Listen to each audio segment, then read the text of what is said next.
All right, so we're here with a bonus episode of the Last Round podcast with former British champion Ashley Theophane. How's it going, Ash? I'm doing good, my man. You all right? I'm good. I'm good. Last week we were in Madrid with Sergio Martinez. This week with London, and I'm based in Southern California, so Oh, nice one. kind of crazy, all over the world at the minute. But where's your accent from? Because you ain't American. No. I'm from North Yorkshire, Oh, okay, nice. near York and Darlington, around there. Okay. So what are you doing in America? A crazy Vegas trip. Oh yeah, you just you just stayed. You fell in love and you stayed. Pretty much, yeah. I met Okay. a girl out here, and then ended up staying. So what happens in Vegas doesn't stay in Vegas. Yeah, oh, that's good stuff, man. So how long have you been there for now? It'll be. Do you know what? I think it's like 6 years. 2 days ago. 6 years on the Okay, that's 15th. great, man. All right, that's Yeah. good. Good. All right. Crazy times. Crazy times. Indeed. And it's led you here. That's it. There you go. Yeah. Yes, bro. So obviously turning it kind of back to you. Yeah. So how did you get started in boxing? Was it something that came through the family? Well, for me, it was my dad was a fan, and he used to watch the big fights, and he just allowed me to watch the fights with him. And then, I see Mike, you see these great guys just going at it, and I was like, this looks fun. I want to do it. So my dad just took me down to the gym, and then, I tried it out, had so much fun. And then I was like, this is what I want to do. Like, this is what I want to be. And, we're here now, so it's all good. So you didn't have a long amateur career, is that right? You know what? I was in the gym from when I was 8 years old. And then I think I had my first amateur fight at 15. And then so for 7 years, I say 7 years, I was amateur for 7 years. But I won't say I wasn't good. I was good in the gym, but when it came to the fights, it's like I couldn't get like the big wins there. Like when I would do the ABAs and stuff, my coach would think I could win it, but then I would go there and we wouldn't get the result we wanted. So the amateurs didn't really work out good for me. But saying that, when I was an amateur, I always wanted to be a pro. So I would always tell my coach, I want to turn pro. I want to turn pro. And he would always say, no, like it isn't time yet. I'm too young. So, some people's style is more for the amateurs. Some folks is more for the pros. So I guess mine was more for the pros. And, that's how it been. But yeah, the amateurs was cool. I had fun in the amateurs. And then when you turned pro, was the aim always a world title or? You know what? For me, because I was never like an amateur star, for me it was all, and because I didn't have no promoters behind me, for me it was just like kind of to give your best, then it like just what would be, because I never, even though you might see these big fights and you wish like for it, the chances are that it isn't gonna, like me saying I'm back home as a kid and I'm like, I want to fight in America. The chances are that's not gonna go down because it's just not gonna happen. So I had dreams of going to America to fight the best, but I didn't think that was gonna really become true. So I just wanted to give my best in it, and what would be, and that's what I've continued to do. And then in 2007, I think it was, you actually left the UK, went over to the US. 2005. 2005, is it? Yes. So what led to that? So basically I think I was 9-1, and then I had lost a fight, and then I was like, you know what? It's time is now to go to America, because I was like 24, 25 years old. And I was like, I've been pro for like 2 years. So I was like, it's time to go now, or I'll just be stuck here. So I went out to New York for a month to spar and stuff at Gleason's gym. And it was just so good when I went out there and I sparred. I was scared and stuff. I've never been to America, and the gyms were very loud, and they wanted to kind of kill me. Like they just wanted to kill me. But the coaches there wanted to teach me so much, and they believed in me, and they thought I was very good, and they taught me a lot of stuff, and the sparring was going well. I sparred with some good guys there, and I was doing well, so they kind of helped me to believe in myself. Then when I was back home, no one didn't care. They didn't care about me. I was on the small club shows, so no one didn't care. But then when I went to America, I got all this love. Like, wow, like you could be a world champ. I was like, damn, like I got to go back. So that's kind of what started. I went there just to go for a month to spar to see if I am any good. Then it went great. The guys there said you are good, and then I just kept going back whenever I could. So that it just kind of snowballed into a bigger thing to try to get the fights in America. Any gym stories from Gleason's? Did they stick you in with all the big boys on the first day to see how much you wanted it? No, the way it was crazy that I would spar the guys, and they actually would like try to kill me. Like it was like a fight all the time. It was just a fight, and it was just so hard. And there was guys, if I was doing well, they might just hit me in the balls, or they might pick me up to throw me down on the floor. So sometimes it got out of hand and stuff. There was even I think it was the first time I went there, I got into some argument like with Paulie, because we had some issue. He thought I was hitting him low or whatever it was. So for years I didn't like Paulie, but now me and him are cool. So you know what I'm saying? It was just very intense. Coming from here where we spar and we're just cool. We're cool at the start, we're cool at the end. Like we ain't trying to kill each other. And then you go over there and then everyone's just kind of growling at me. You know what I mean? So it was kind of a shock to me.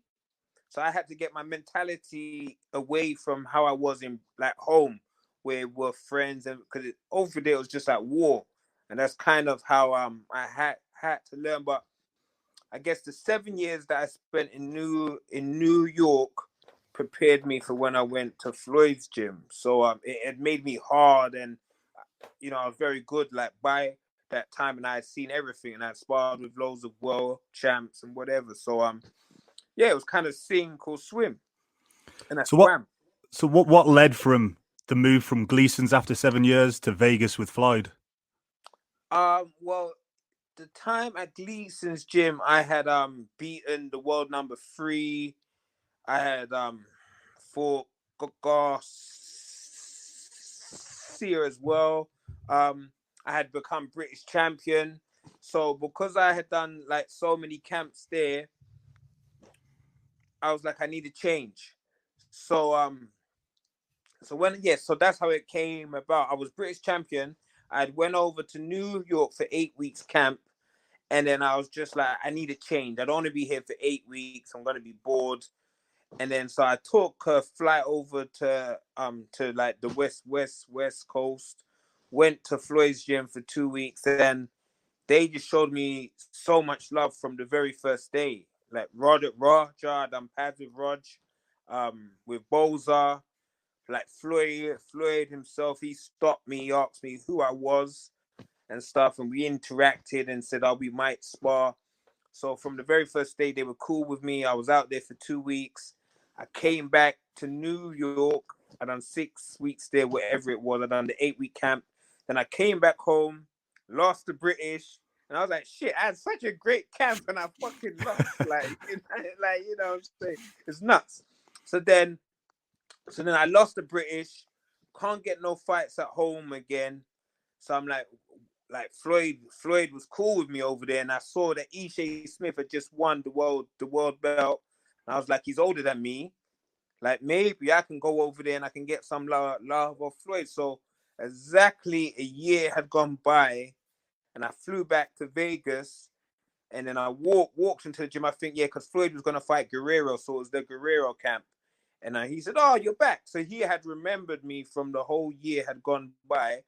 And then I stayed. I was supposed to just go there for a month, but then when the month had gone well and I was going out for runs with Floyd would watch me spar. I was like, I'm gonna stay for the next month till his fight. stayed to his fight, and then straight after his fight, we hadn't agreed that I would sign or anything, but he must have been chatting to reporters, and he saw me in the crowd, and he just called me over. He said, "Ah, like this is my new guy here. He's from Britain." So like that was cool. I was like, "Oh shit!" Like I'm with Floyd now. So that was kind of cool because we had gone for runs, and he had said he wants to help me in my career, but we had never really spoke on the details. But then in front of the press, he said like, "This is my guy in it." So then yes, I came back home. I was supposed to fight here, and then go back over there, but I didn't fight in the end. So I went back there in July, and then that's basically another month went by, and then I signed with them. So and then I was with them for 5 years. So it worked out well, man. I've had a hard career the way it was, but it worked out well. You ended up being his sparring partner, I think, was it ahead of the Canelo fight? Yeah, Canelo and the Berto camp. How was sparring with Floyd? But that was an eye opener, was it? It was. You know what? I would say that most guys get kind of shell shocked and scared, so they kind of just freeze, and then he just beats the shit out of them.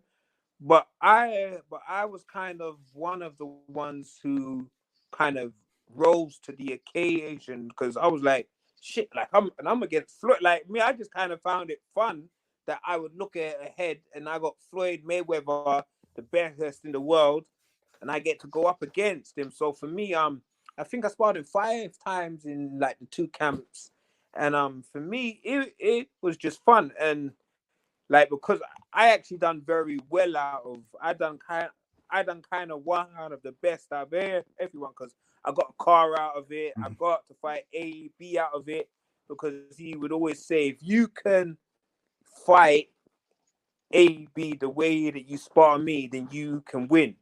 You know what I'm saying? Because I was just in great shape, and then I would just be all over Floyd, and I'd be fast. So sometimes, well, there's many guys who shine in the gym, and then it comes to the fight and they don't produce. It happens all of the time. So it was a shame that I had for the AB fight, I had such a great camp, and when it came to the fight, I just couldn't do what I done in the gym. But shit happens. What did you take from your time, being in Floyd's camp, sparring with Floyd, being able to watch him every day? Yeah, it was great, because it's like he was like the Muhammad Ali of our time. Like, he was the greatest of our time. He was the greatest of our time.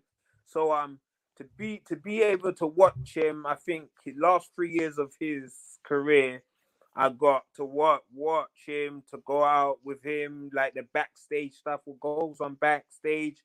We would go out to eat to his mum's house. So it was great to see him when the lights are on and the lights are off, how he conducts himself. So I think it's good. And I think he gets a lot of criticism, but I think for him now, we're seeing a lot of the guys who box, they're taking control of their careers, and he was one of the first to do that. So I think that's kind of one of the things that I took like from him, that you have to control, but you should have more say in your career. Like, they always would give us a say in our career and what we want to do. Like, well, for me anyway, it wasn't like you're gonna fight him. Like, it would be, do you want to fight him? If you don't want to fight, like, just say, if you don't want to fight him, who do you want to fight? We'll try and get the guys you want to fight. So it, like, you had an actual say in like the way it was, but it was good. It was great to see him train. Like, that's an eye opener to actually see the man train. You know what I'm saying? Like, so that's good. So yeah, man, it was great. I would say the first 3 years was great, because he was in the gym, and it was like the energy to be around him.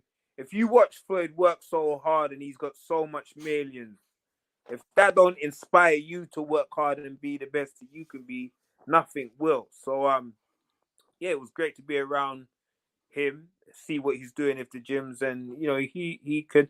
I think a lot of these guys, he's inspired them to do whatever it is as well, like outside of the ring as well. Like, you know what I'm saying? Because he does a lot of stuff outside of the ring, and there's a lot of guys who he has promoted who are doing stuff out of the ring as well. You know, how was he away from the camera? You know, because obviously when the camera's on, there's that Money Floyd image, money everywhere, big cars. Like for me, again, you know, he gets a bad rap, and I think, like, I can only say the way that he treated me, but I know fighters who did have an issue with him, so he wasn't all good. Like, you know, we ain't all good, but the way he treated me, I never had an issue with him. Like, he would always ask me if there's anything that I need or like whatever, and yeah, you know what I mean. So I think a lot of his friends, his family, he wants them to do well, so he tries to help them as well. And I think you get the comparison a lot with Manny, who does loads for charity. Like, he gives away like there's so much. Like Floyd, I don't like Floyd does a lot as well, but if like, say, like, if me, I said he bought me a car. If I didn't say to you that he bought me a car, then you would never know, because he never says. And there's a lot of his guys where he signed them. They were new in the state. He would get them a place to stay. He would pay their rent until they're getting paid good. He would buy them a car to get around. So you know, like, these folks, he would help if some of his friends, if they wanted to start something up, he would help them to start it up. You know, so I think he does a lot, but he don't mention it. And it's, you know, it's others like me. I would always say that he bought me a car, or he done this for me or for that for me. So, because there was even one time I wasn't even signed to him yet. I was signed to. No, I wasn't signed to him. I might have been. I'm not sure. But I was where I stayed. I stayed like, he didn't know where I stayed, but I left the gym, and I used to stay like a mile away, like, from the gym. So I was just walking back home with my bag on my back, and then he must have just saw me just just walking along. So I saw some car just swing in front of me. So I was like, "Who the fuck's that?" So I look and I see Floyd. He said, "Oh, where you going?" I said, "Oh, I'm just going home." He said, "Where you live?" I said, I'm just over there." So then I got in his car, and then he drove me. I was just going down the road, but it was the point that he easily could have like just drove on. He was with all of his crew behind him, but he stopped. He said, "Get in the car," and then he drove with me home. And I don't even think I was signed to him then. So, you know what I'm saying? Like, he's just cool like that. You know what I mean? So it is what it is, man. But you don't hear a lot of that because folks don't really. He don't say what he does, but he does help a lot of folks out, which is good, you know. Yeah, because he's paid for quite a few boxers' funerals, you know, who ended up on hard times and they couldn't afford to pay for themselves, the families. So yeah. Like, he's done stuff in it. Like, at the end of the day, he's earned his cash, so it's up to him if he wants to buy this watch or this chain. But at the same time, he does help out. You know what I mean? But you can't please everyone in it, because if folks don't like you, they're always gonna say, "Oh, he don't do this, he does this." But you know, he does. You know, I think he does. He does a lot of stuff. You know what I mean? You always could do more, but I think he does a lot as it is. do you think And we'll he's see? helped so many. Look, I come from England, and I went over there. He knew of my career, what I had done. I had never had the promoter to back me, and he's like, "You know what? I'm gonna help you." And he signed. He didn't have to sign me because I wasn't no top guy. I wasn't no big name, but he just knew of my grind, that I had never had a promoter. I was always on the B side, and he just wanted to help me. He didn't really get shit from giving me a break because I ain't no big name, but he wanted to give me a break. And I think a lot of the guys he did sign were in like the same kind of position. It's weird because he's like the A side and stuff, but maybe because of his dad or Rog or Jeff, he's seen the other side of it where, like, you're not a star. So he's seen the side where you're the B side and you got to fight the guys who were stars. So I've noticed that he does sign a lot of guys who aren't known, but he wants to give them a break. Like, he signed loads like that because he just wants to give them a chance. Or there was one guy he signed that he saw that he had a wife, and he liked the kid. He had a kid, and the kid is cute, and he signed the guy like because just to help him to provide for his family. So, like, you know what I'm saying, there's times that, you know, he just helps folks out to help. So for me, it was good to be able to see that. But that's what I'm saying. If you speak good of Floyd, it's like, you just kissing his ass. I don't have to kiss his ass. Cause I'm not signed of him, and I left a year before my contract. So if anything, I would talk bad about him, but you still have to be grateful. Without him, I wouldn't have fought at the MGM Grand like 3 times. I wouldn't have headlined in Nevada, and I wouldn't have fought for the world belt. So, and I wouldn't have made, you know what I'm saying? So he helped me to achieve some goals in my life and to, you know, to make some cash as well. So you have to appreciate that shit at the same time. Do you think we'll see him return? You know what? Sometimes I see the videos and then I see that he's got the same team around him and stuff. Sometimes I think he will, but then when he does these interviews, he says he wants. But at the same time, there's no one for him to fight because he ain't gonna fight like the Earl Spences or the Terence Crawford. So he's not gonna have a real fight like that. I think if Floyd was to come back, it would be like an exhibition fight. Like, I don't want to say like what he done with Conor, but that's like say like his last 2 fights, something like that. I can't see him coming back and going against like the young guys. He would fight like a celebrity, like in some MMA shit or something like that. It would have to make him like 100 mil. Like, you know, he would only come back for something like that, I think. But it's still good to see him in shape. You know what I'm saying? To see him like in the gym doing what he's doing. You know what I'm saying? So yeah, it's nuts. You mentioned Errol Spence. That's someone you've actually sparred with. What did you think of him during that period? No, Spence. I sparred. So that was the camp, the Guerrero camp. So that was before I was signed with Floyd, and he had sparred with Floyd at time. And it was the week of his fight that he was going to fight, and they asked me to spar because he was just gonna to stay sharp. So it was good. He's bigger than me, so I could feel the size difference. So in there, I was just trying to stay with my defense and stuff, because he's very strong. But yeah, I knew he was going to be a world champ because he had all the tools. So to see what he's gone on to do now, I'm not surprised.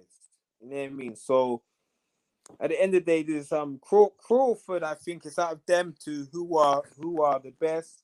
But at the same time, he even admitted the other day that his lifestyle outside of the ring was not good. So sometimes, you know, he had his car crash and whatever it is. So I hope he's seen the error of his ways so he can change it up, because he can go on to be like a freeweight champ or whatever it is. Because I do think he's very good. But, you know, we still want to see the big fights. And we want to see the champs be the champ. So he's in a weight division where there's a lot of great fights there for him. Another Las Vegas native. What do you think of Devin Haney? Oh, yeah, Dev. Yeah, I love Dev, man. We sparred just before, what fight was it? The AB fight. So Devin has sparred with everyone. Like whatever champion or contender was around, like his team would always ask if he could spar them. So his team, they must have asked my team if they could spar me for that fight.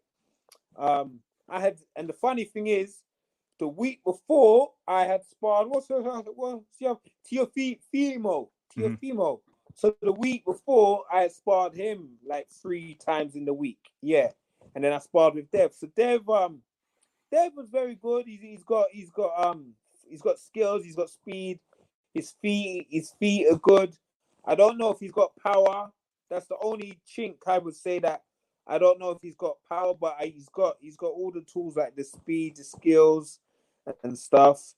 But if anything, I was very surprised with Tio, because when I sparred him, he had skills and speed, a lot of like they were kind of like the same to me, like when I spar them. But I didn't really think they had power. But Tio, he's been coming with the KOs, so it's kind of nuts. Like he turned pro, and then he's just been getting some crazy KOs in. So that's good for him, and he's just called out Dev as well. So that would be a great fight. Two of the young ones, and that's very rare for young guys to want to fight. Well, it's easy for them to call each other out. If it really goes down, is another thing because we got Ryan Garcia as well. Like he's like a next young one out there and stuff. And yeah, it'll be very good because he might fight. What's the guy's name again? Oh man, Ryan Ryan Garcia Garcia. supposed to be fighting Linares. Yeah, like that would be a great fight like for him. Linares is very good, but he's not known to have the best chin, so that would be what I would think Ryan would think. Yeah, he can get the KO, but it's good to see that the next generation of the sport, it's in good hands. I think the next generation, there's some good guys that are coming through, and it's good to see that, for fans alike. It's always like the the torch. You got the old guys.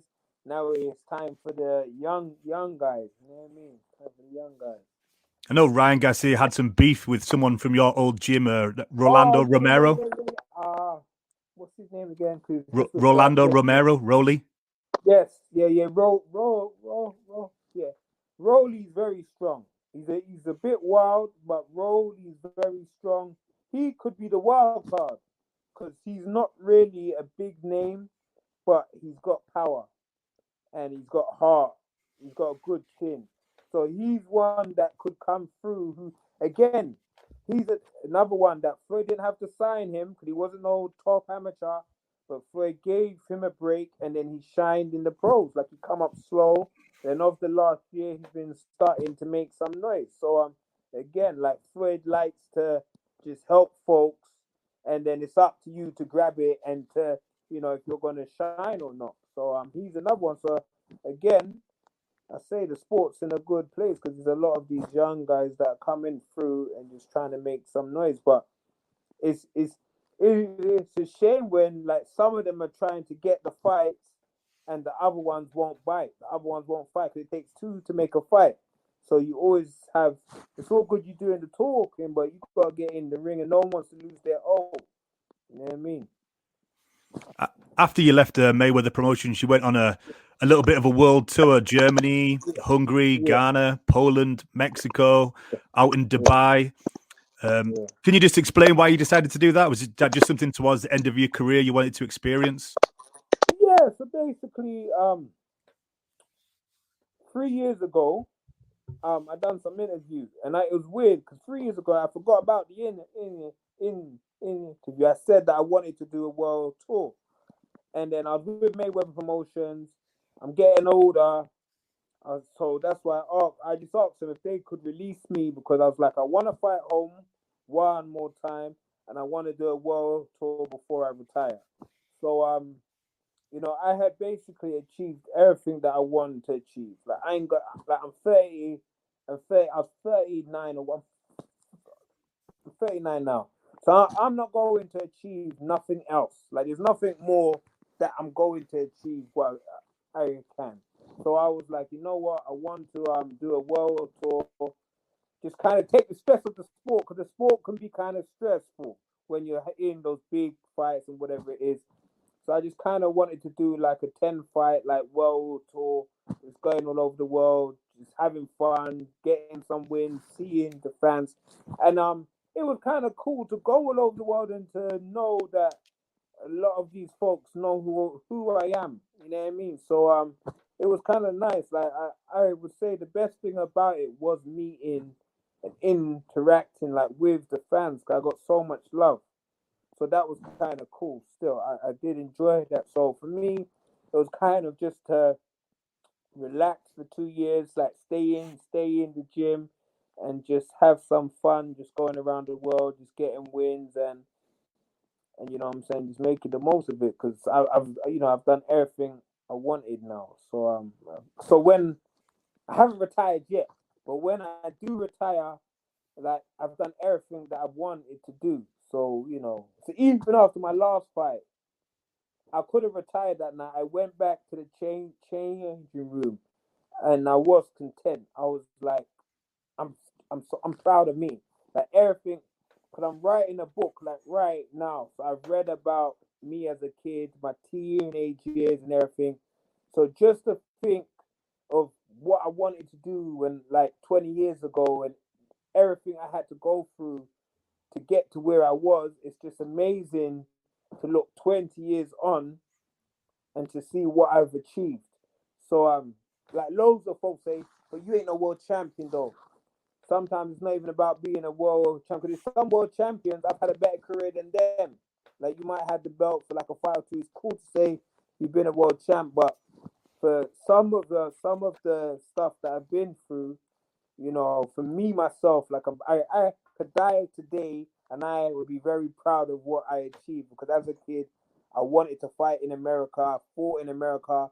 I was part of the best guy, the TBE's team for 5 years. So everything I've achieved, being British champion, going all over the world, fighting all over the world. So yeah, like it's been cool for me. So hence now I'm trying to get my own gym. So that would be like my plan to finish off, have my own gym, and I would be content. So that's what since my last fight. So the last I'll say like 5 months because this lockdown is kind of stalled it. So the last 2 months I haven't been able to do shit. But for 5 months before that, I was like putting in works to have my own gym, just just going around, just trying to find a spot. So that's kind of what I would want to do now to have my own gym, and I'm cool. But until that, yeah. So just stay in shape. Any chance of a movie? Well, you know what? If the book to do well, then you never know because even though I come from the normal thing, like it saved my life. It did to me. I don't think it didn't save my life, but as a kid, I was involved in crime. Like a lot of stuff went down. So for me, like when I read back on everything I've been through, I'm like, wow, like this could be like this could be made into a film, whatever it is. But I'm gonna write my book because right now I would like to show like a lot of the youths who are involved in crime that you can change your life. Because I used to, from when I was like 13 years old to 20 years old, that was my life. I was on the street doing crime. If it's like doing whatever on the street. So that was my life. So for me as a teenager to be involved, like have like folks trying to kidnap me and to shoot me, to change my whole life and to be doing what I'm doing. Like I know that there's others that maybe my book they could read my book and be like, I got dreams of doing this and that, and I could do it as well. So that's what I'm just trying. That's what I've been doing in the lockdown. That's why, in a sense, the lockdown has been good because you can make the most of it and stuff. So I've been trying to, just finish my book so I can get it out there because I think it could help some kids or just anyone who they don't have faith in like their life at the near, but you can always change it. Who would play you? Who would play me? Well, Will Smith could play an old Ashley Theophane, but who I like? Uh I don't even know his name. Is it What is the that guy big from the guy guy's from name? the Who is guy this? from Creed? Not Creed, because he's already done it, so he can't do mine. He's in what is that show thing? The British guy. Idris Elba? No, it's what is the show called? The BBC one. Snowfall. So there's an actor in Snowfall. You ever seen Snowfall? No, I don't think we don't get BBC out here. Well, it's an American show though, but it's shown over here. Snowfall. I'll So have to check it out. Based in LA.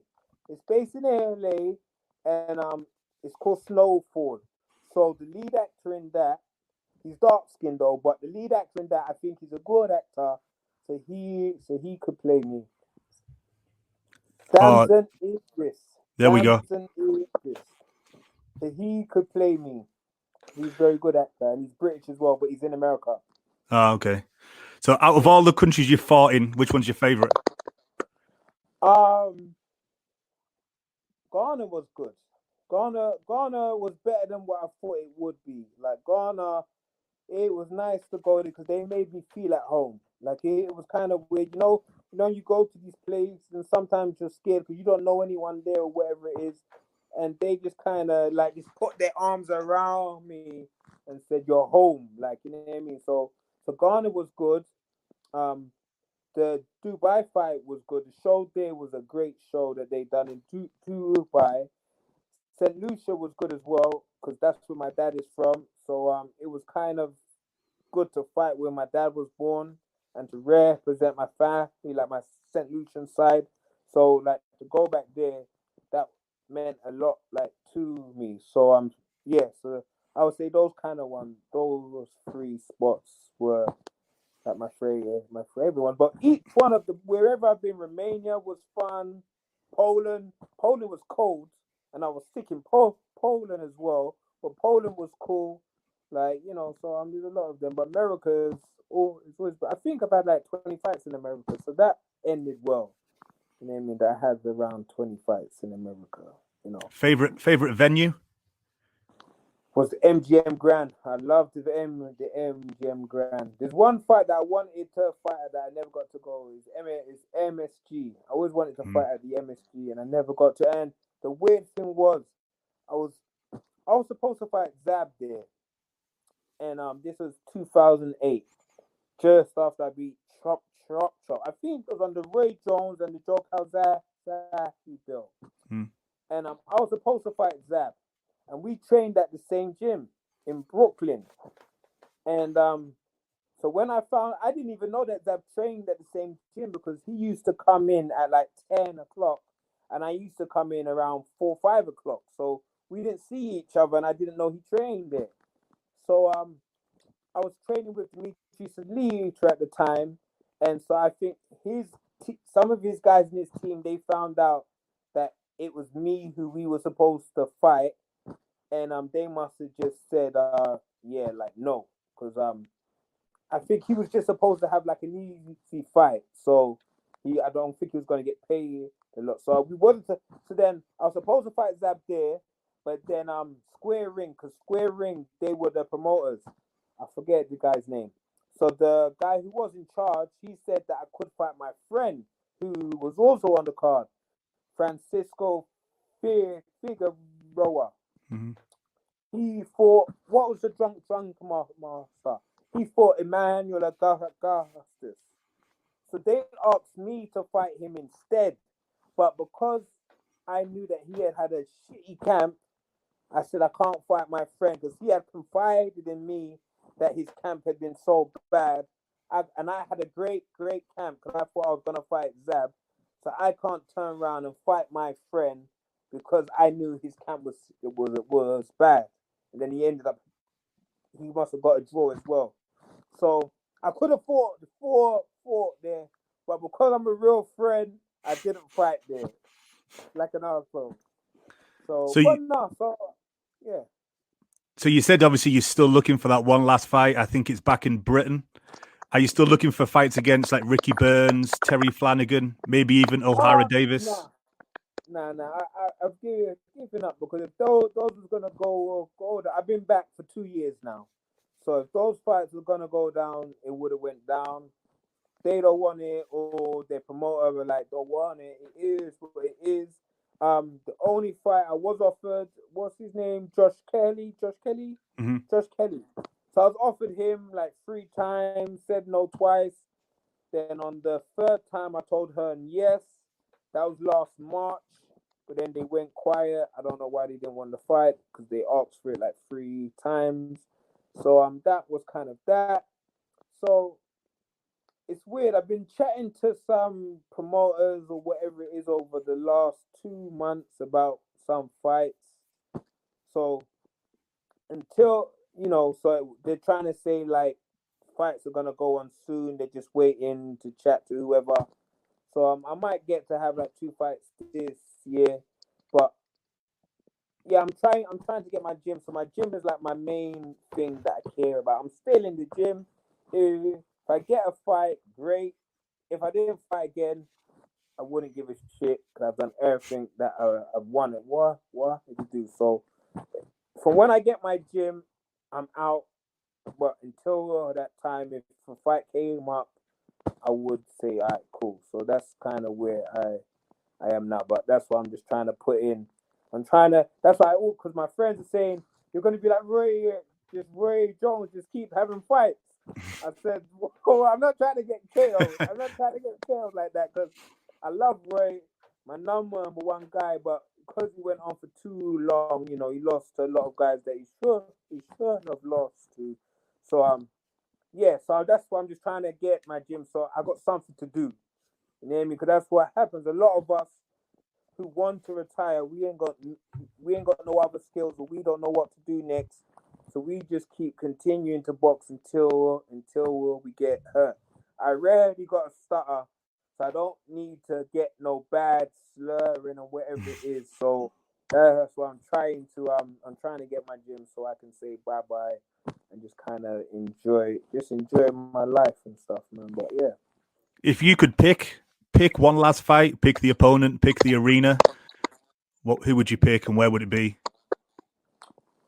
You know what the weird thing is? I probably would want to fight like one of like the top guys.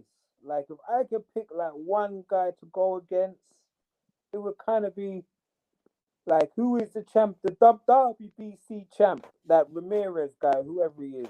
Yeah, Ramirez. Jose Ramirez. Yeah. So if I could have probably one fight, it would probably be like Ramirez because he's the number one guy at that weight. Depending whichever way you could say, is it Josh? You could say Josh, or you could say him because they both have both done the same thing. But I always want to fight in America, so that's why I would choose him. So yeah. So if I could fight anyone, it would kind of be I would want to. If I'm gonna lose or not, I would always say that I want to fight the best. It don't matter if you lose or not, as long as you try. To me, that's all that matters. You know what I mean? So I would always choose to fight the best if I could. Josh Taylor at Tottenham's new stadium. Woo! Oh, that'd be no, but that would be nuts. Even because AJ was going to fight there.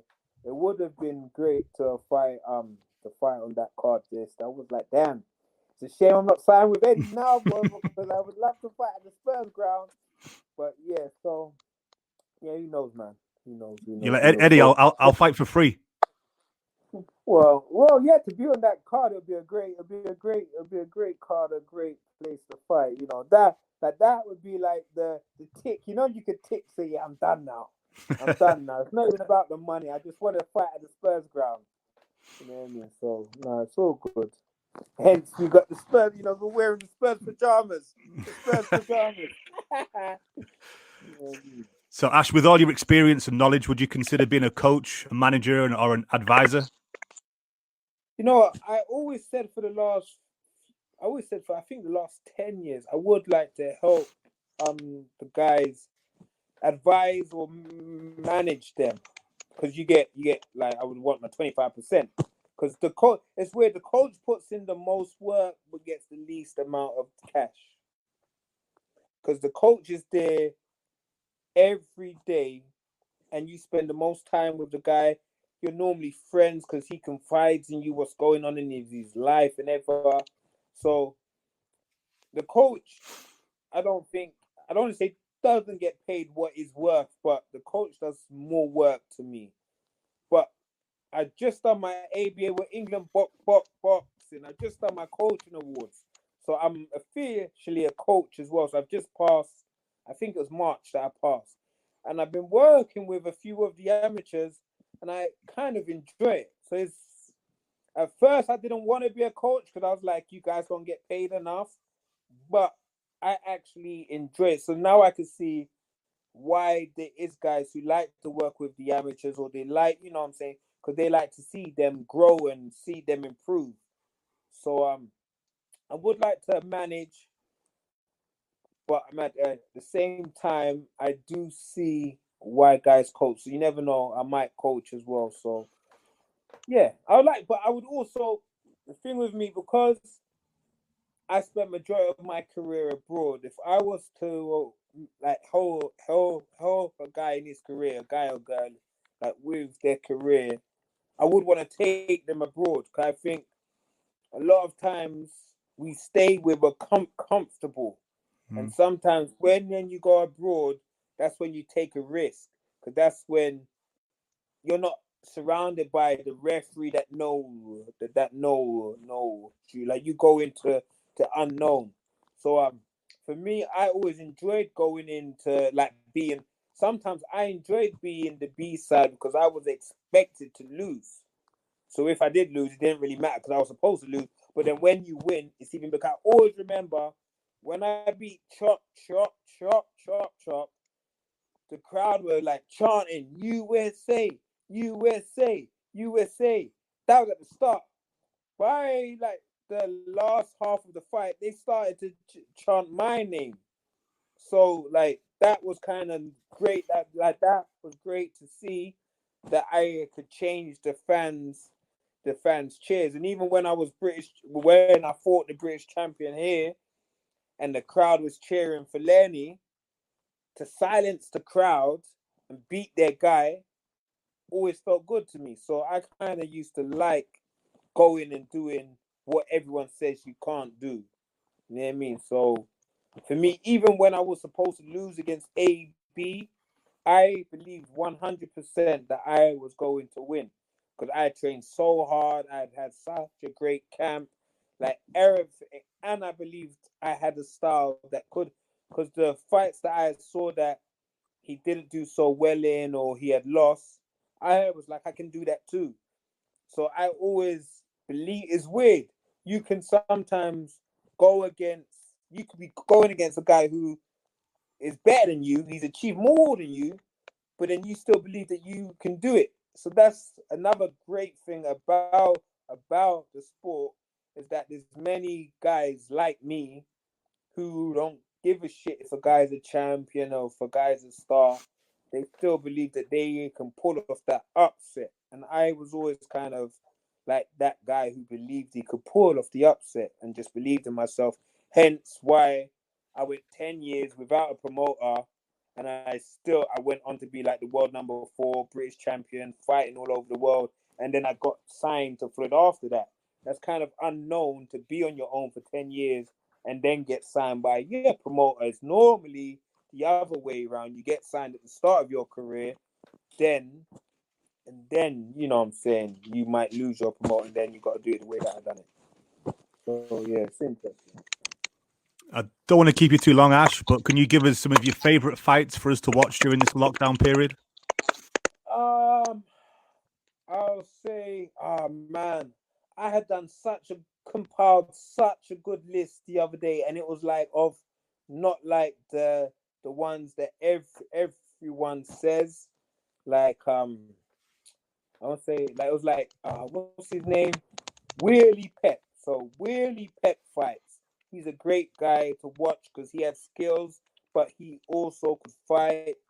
Um, who else is there as well? Um, I like a lot of the black and white fights, like like the olden day fights. Cause I think it was a great time, like for the sport. I know it was very corrupt as well, but they seem to just have a lot of wars. So even though I like the skillful guys, I do like the wars as well. But I'm a Pernell fan, so like Pernell v Ramirez, the first fight that he lost was still a great fight. Even though he got robbed, I think it was a great fight. You got Roy Jones, Roy Jones and James Toll.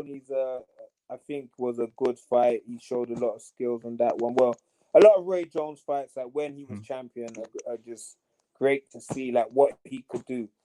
Sosa, he fought some guy called Sosa. I forget his first name. It was like a Spanish name, but that guy was tough, and he would just come and fight. Even when he fought the short, stocky guy, who was world champ. I forget his name.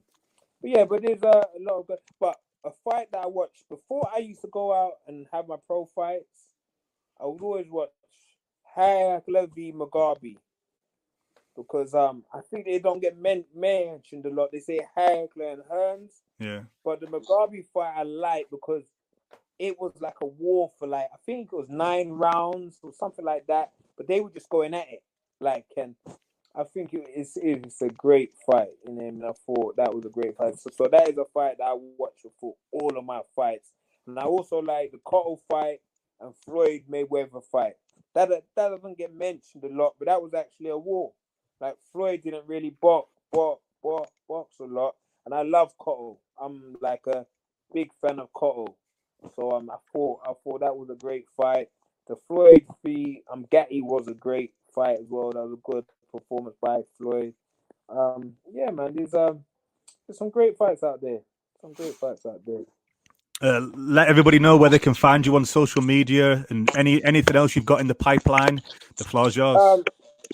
Well, at Ashley Theophane on all of them, on Facebook, on Instagram, on Twitter, and then just my club. I'm trying to, because our sport helps so many kids change their lives or just achieve their dreams. So for me, my aim is to have my own gym, because I would let because my coach, he helped me as a kid. He turned my little dreams into reality. So my aim is to have my own gym so I can help the next set of kids achieve their dreams and make it into reality. So that's kind of my aim going on. Like, it's not really about me no more because I've achieved my dreams and I've done everything that I'm going to do in my boxing career. It's more about helping the kids to achieve their dreams now. So that's 2020 is all about the kids. It's all about the kids, 2020. Once we get outside the house. Huh? Once we're allowed out the house.